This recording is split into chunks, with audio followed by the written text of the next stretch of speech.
ಒಂದೇ ಪದ 3 ಅರ್ಥಗಳು. ನಿಮ್ಗೂ ಕನ್ಫ್ಯೂಸ್ ಆಯ್ತಾ?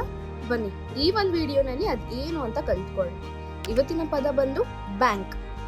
ಹಣಕಾಸಿನ ಸಂಸ್ಥೆ, ಫಿನಾನ್ಷಿಯಲ್ ಇನ್ಸ್ಟಿಟ್ಯೂಷನ್. ಫಾರ್ ಎಕ್ಸಾಂಪಲ್ ನೋಡೋದಾದ್ರೆ, I need to go to the bank to deposit the money. ಅಂದ್ರೆ ನಾನು ಹಣ ಜಮಾ ಮಾಡಲು ಬ್ಯಾಂಕ್ಗೆ ಹೋಗಬೇಕು ಅಂತ ಅರ್ಥ. ನದಿಯ ದಂಡೆ ಅಂದ್ರೆ river side. We sat on the river bank and watch the sunset. ನಾವು ನದಿಯ ದಂಡೆಯ ಮೇಲೆ ಕುಳಿತು ಸೂರ್ಯಾಸ್ತವನ್ನು ನೋಡಿದೆವು. ನಂಬಿಕೆ ಇಡು, to rely or trust. For example, you can bank on me for help. ಅಂದ್ರೆ ಸಹಾಯಕ್ಕಾಗಿ ನೀನು ನನ್ನನ್ನು ನಂಬಬಹುದು ಅಂತ ಅರ್ಥ. ಸೊ ಒಂದೇ ಪದ ಇದೆ, ಸಂದರ್ಭ ಮಾತ್ರ ಬೇರೆ ಇದೆ. ಸೊ ನೀವೇ ನೋಡ್ಬೋದಾಗಿರುತ್ತೆ. ನಿಮಗೂ ಈ ವಿಷಯ ಗೊತ್ತಿತ್ತಾ? ಇಷ್ಟವಾದರೆ ಈ ಪೋಸ್ಟ್ನ ಸೇವ್ ಮಾಡಿಕೊಡಿ. ಇದೇ ರೀತಿ ಇಂಗ್ಲಿಷ್ ಲರ್ನಿಂಗ್ ಟಿಪ್ಸ್ಗಾಗಿ ನಮ್ಮ ಪೇಜ್ನ ಇಟ್ಕೊಂಡೆ ಫಾಲೋ ಮಾಡಿ.